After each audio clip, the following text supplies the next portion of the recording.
Surat eco cell ટીમે ભાગીદારી પેઢી અને વિદેશી ટ્રેડિંગના નામે લાખોની છેતરપિંડી આચરનાર 2 આરોપીઓને ઝડપી પાડ્યા છે। સુરત ઇકોસેલ ટીમે કરોડોની છેતરપિંડીના કેસમાં કાર્યવાહી કરી 2 આરોપીઓને ઝડપી પાડ્યા છે। આરોપીઓએ ફરિયાદી સાથે ભાગીદારી પેઢી અને વિદેશી ટ્રેડિંગના નામે 49,58,700 રૂપિયાની રકમની ઠગાઈ આચરી હતી।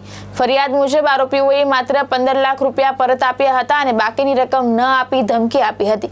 ઘટના મામલે ઇકોસેલમાં ફરિયાદ નોંધાવવામાં આવી હતી।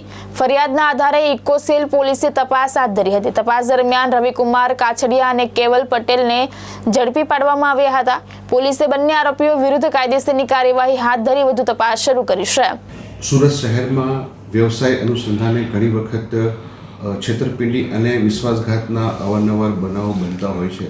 એ બનાવો પૈકી લા મેન્સા હોટેલ રેસ્ટોરન્ટના ભાગીદાર શ્રી પરેશભાઈ સાથે એમના જ ભાગીદાર રવિ ગુરસિયાએ વિશ્વાસઘાત કરેલ।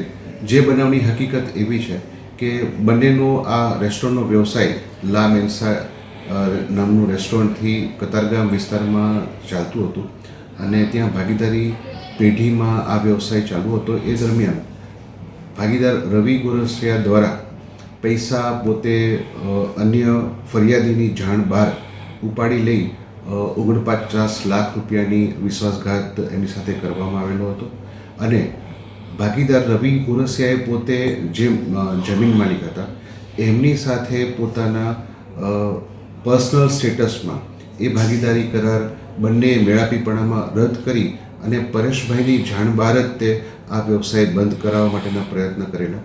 જે અનુસંધાને ફરિયાદી શ્રી પરેશભાઈ દ્વારા ફરિયાદ આપતા ગુનો નોંધવામાં આવેલ છે। આરોપી રવિ ગુરસિયા અને કેવલની ધરપકડ કરવામાં આવેલ છે। તપાસ તજવીજ ચાલુ છે। ભાવેશ ઉપાધ્યાય, દ્રષ્ટિકોણ ન્યૂઝ, સુરત।